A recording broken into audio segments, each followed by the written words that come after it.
Trump quer sair da guerra no Irão, mas o Estreito de Hormuz continua fechado. Boas investidores e traders, bem-vindos à análise fundamental desta semana. O meu nome é Fagner Lima, sou trader e mentor de Forex no segudinheiro.com. Hoje é dia 4 e vamos discutir os eventos mais importantes para a semana económica de 6 a 2 de abril. E como sempre, vamos começar pelo Week Ahead. E como podem já ter reparado, temos aqui um novo componente que não estava aqui antes e que é onde vamos passar a postar a nossa Week Ahead. E sempre que postarmos, há de substituir a da semana anterior, mas com estas setas aqui podemos sempre voltar a Week Ahead de semanas anteriores para podermos ter mais algum contexto do que tem vindo a acontecer nas semanas passadas. Okay? Portanto, Trump fixou o dia 6 de abril como deadline para o Irão aceitar um deal. A semana começa com este evento binário em aberto, sem acordo, nova escalada é o cenário base, com acordo, rally violento de euro-dólar. O Hormuz continua fechado e continua a ser o driver dominante. A semana traz o CPI americano de março, o primeiro print que vai refletir o impacto real dos preços da energia no índice. Expectativa de 3,4%, ano sobre ano, o valor mais alto desde abril de 2024. Um bit aqui complica a posição da Fed e suporta o dólar.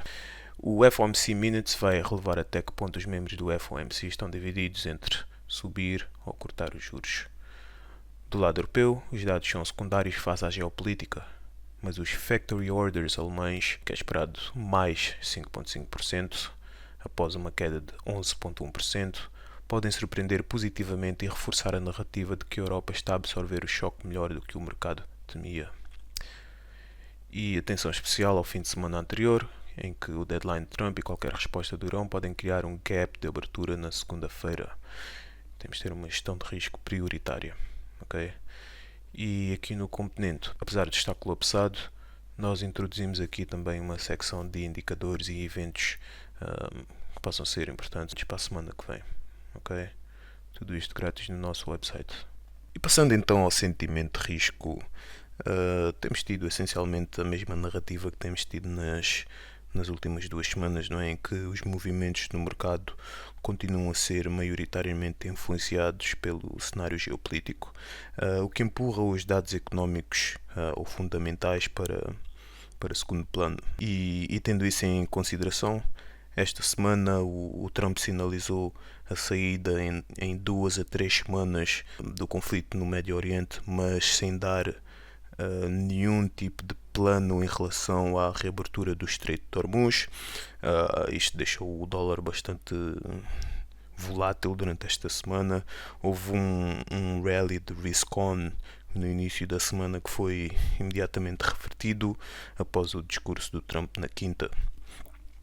Tivemos também um discurso do Powell, que é o presidente da Fed, que é o Banco Central americano.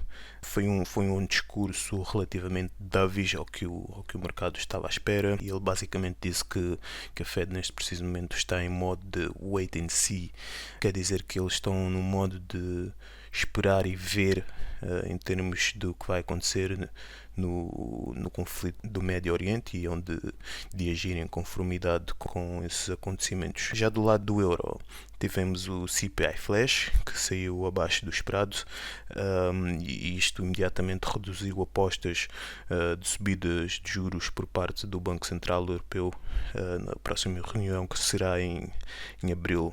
No entanto, apesar do CPI, os membros, os oficiais do Banco Central Europeu, continuam a ter um discurso com um tom mais hawkish, certo?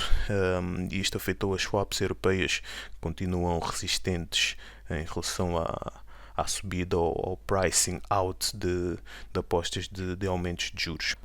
Tendo isto em conta, se os oficiais continuarem com esta narrativa, o euro tem bastante potencial para ser um outperformer em caso de resolução do conflito.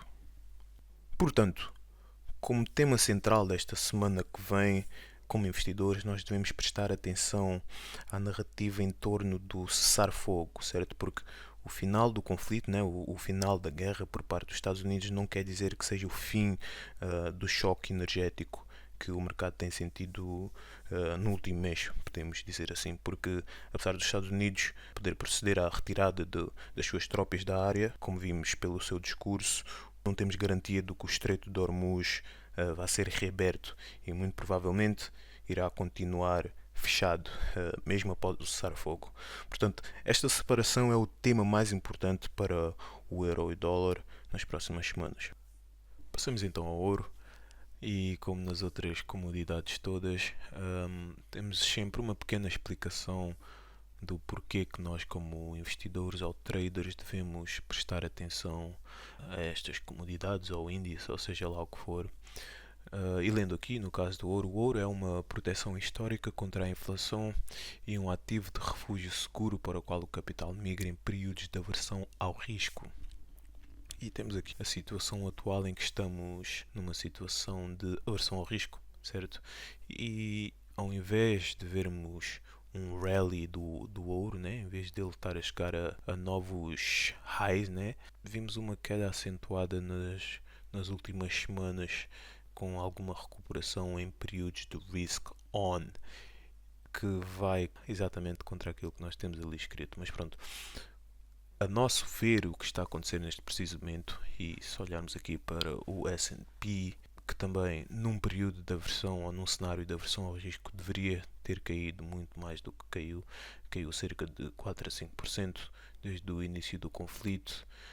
Isto dá-nos a entender que, tal como nas ações, como o mercado ainda não entrou necessariamente em modo de pânico generalizado, então vemos aqui estas comunidades e índices a aguentarem-se numa expectativa de resolução pacífica, de uma eventual resolução pacífica do conflito. Portanto, caso essa resolução aconteça, iremos ver ativos como o ouro ou mesmo o S&P novamente a atingir novos máximos.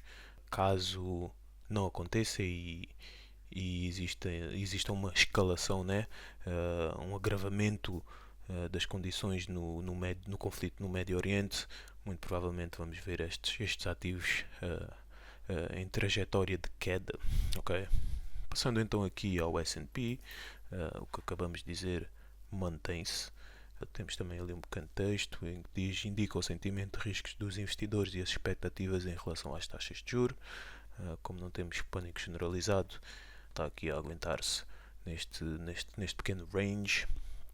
E tal como o ouro, numa eventualidade de resolução há de subir, numa eventualidade de continuação do conflito há de cair.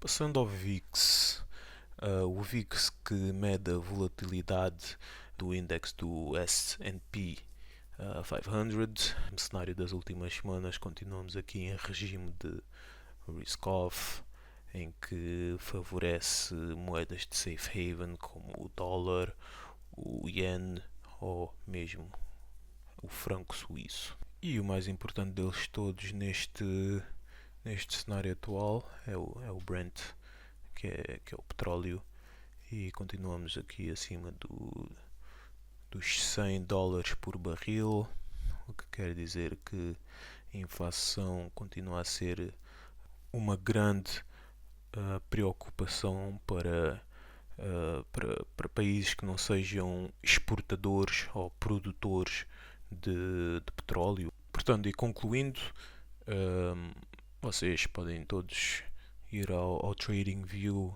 e criar a vossa própria watchlist, como eu tenho aqui, e meter exatamente estes 4 ativos, não é? E o que nós fazemos aqui é sempre olhar para eles todos e tentar perceber em que pé de situação está o mercado, certo? Qual é o sentimento de risco global do mercado. E pronto, claro que temos também de ter em consideração o contexto geopolítico e todas as narrativas que vão saindo em termos de notícias, mas mesmo não tendo feito esse exercício, conseguimos perceber que o mercado está muito mais virado para um cenário de risk-off do que para um cenário de risk-on. E voltando aqui ao petróleo, só para esclarecermos porque que é tão importante neste cenário geopolítico atual? E lendo aqui a nossa pequena explicação, temos os preços do petróleo pressionam as moedas importadoras de petróleo porque pioram imediatamente a balança comercial e as necessidades de financiamento em dólares, causando fraqueza cambial muito antes do aumento da inflação ou da materialização de respostas políticas. E para dar contexto, vamos explicar assim muito rapidamente o que é a balança comercial. O que é a balança comercial de um país ou de uma economia? A balança comercial é nada mais, nada menos do que o resultado de exportações contra as importações desse país. Portanto, se eu sou um país que importa maioritariamente, seja energia, seja bens, seja o que for, provavelmente vou ter uma balança comercial negativa porque eu importo mais do que eu exporto. Isto é feito matematicamente, ou seja, se eu importar 100 milhões, seja lá do que for, e, e apenas exportar 50 milhões, quer dizer que eu estou 50 milhões no negativo em termos de balança comercial. Se eu exportar 100 milhões e apenas importar 50 milhões, quer dizer que eu tenho um saldo positivo na minha balança comercial. Okay? E onde é que isto se encaixa no cenário atual? No cenário atual, isto impacta maioritariamente nações que sejam importadoras de energia. Estamos a falar especificamente de nações asiáticas, muitas delas importam 90% da sua energia, e estamos a falar de muitas nações europeias. Ok? E isto afeta no sentido em que, como todos sabemos, a nível global a energia é comprada com dólares. Portanto, se eu sou uma nação europeia e eu quero comprar petróleo para a minha nação, eu tenho de usar euros para comprar petróleo. Portanto, eu vou vender euros e comprar dólares com esses euros. Mas em cenários como este acontece algo peculiar, que é como o dólar é uma nação exportadora de energia e os investidores sabem logo que quando isto acontece que a procura por petróleo vai aumentar, os investidores começam a mover o seu capital para o dólar. Daí nós vemos uma subida acentuada do dólar em cenários de aversão ao risco relacionados com a energia. Portanto, se o dólar sobe, quer dizer que a minha moeda, seja o euro, seja uma moeda asiática qualquer, vai baixar em relação ao dólar. Portanto, só aí eu já estou a ter de usar mais euros para comprar menos dólares, ok?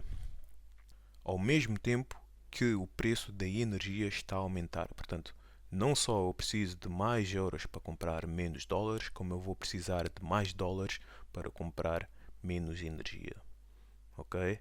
E isto tem tudo um efeito de bola de neve, em que se a energia aumenta, todos os bens vendidos, né, dentro de uma economia vão automaticamente aumentar para responder a esse aumento da energia. Passando então ao dólar, em termos de viés, continuamos bullish, mas com um teto à vista, visto que o Powell esta semana foi o fator diferenciador, enquanto que o Banco Central Europeu está em modo hawkish, o Fed está em modo de wait and see, ou seja, estão à espera de ver o que acontece em termos geopolíticos ou mesmo em termos de dados, mas maioritariamente geopolíticos, para após isso sim tomar uma decisão.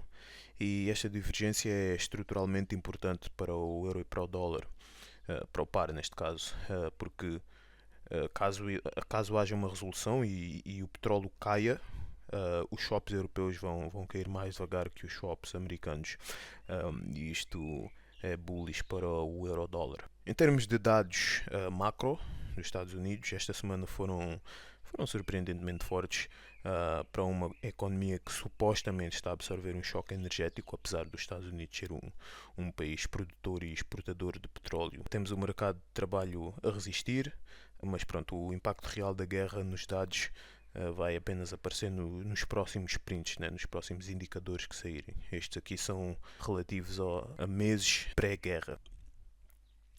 Portanto, e olhando aqui para o Weighted Index do dólar, que é nada mais do que o dólar pesado contra as outras moedas do G8, como podemos ver aqui no background, ou como podemos ver aqui em cima, é a performance do dólar relativamente às outras moedas todas do G8. Podemos ver que desde o início do conflito o dólar tem estado numa ascendência e caso o conflito se prolongue, devemos continuar a ver esta ascendência do dólar.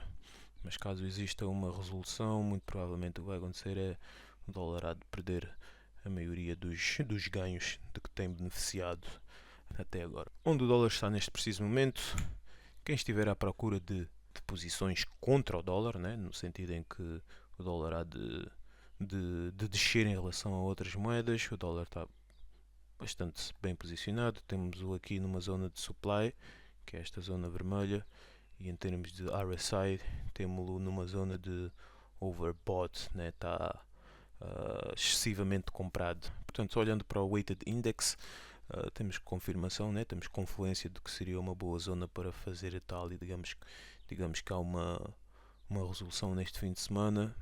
Pronto, não iríamos conseguir entrar no mercado durante o fim de semana, mas segunda, se conseguíssemos entrar, seria das melhores alturas para o fazer.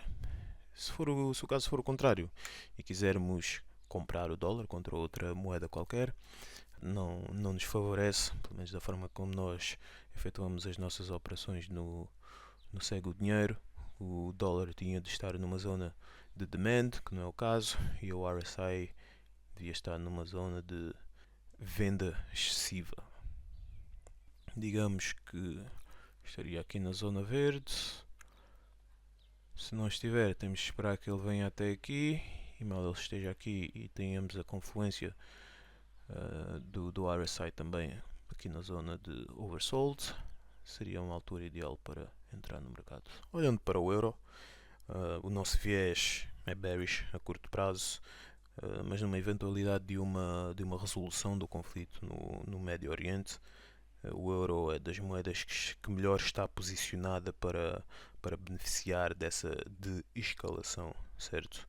Tendo isto em conta, esta semana tivemos o CPI flash da zona euro abaixo do esperado, foi 2.5 em vez de 2.6, e isto obviamente causa um repricing no mercado, não é? E neste caso o repricing é menos hawkish, ou seja, menos subidas de juro por parte do Banco Central Europeu, e isto obviamente tirou bastante força à narrativa de subida de juros por parte do Banco Central Europeu em abril. No entanto, temos aqui uma espécie de paradoxo bullish para o euro, né? Porque se o petróleo cair por resolução do conflito, o Fed tem razão para cortar juros, né? Tem uma economia mais fraca, inflação a cair e tudo mais. Já o Banco Central Europeu tem menos razão para subir os juros, porque a inflação irá cair, né?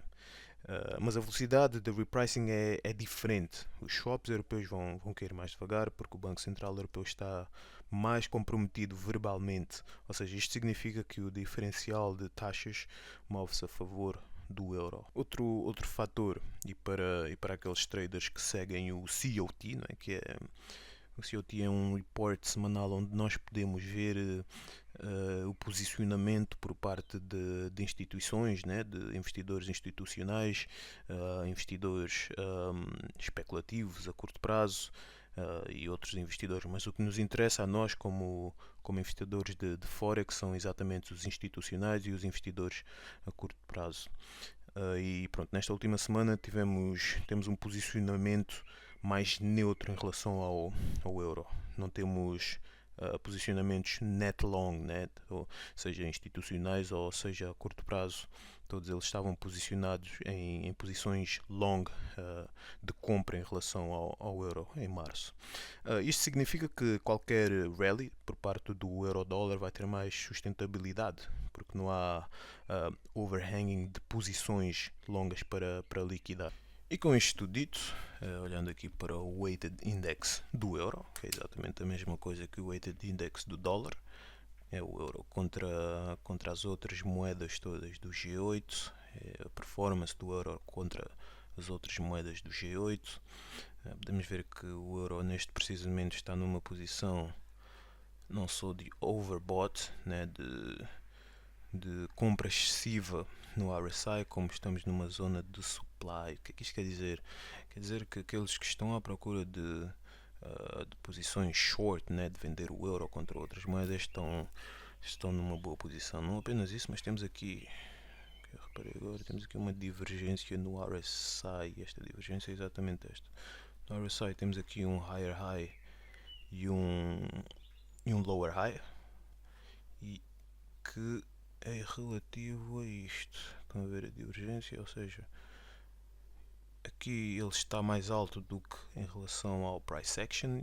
Enquanto o price action subiu, o RSI subiu menos. Ou seja, temos compra excessiva do euro e portanto, se houver algum evento negativo que vai afetar o euro esta semana, digamos notícias de prolongamento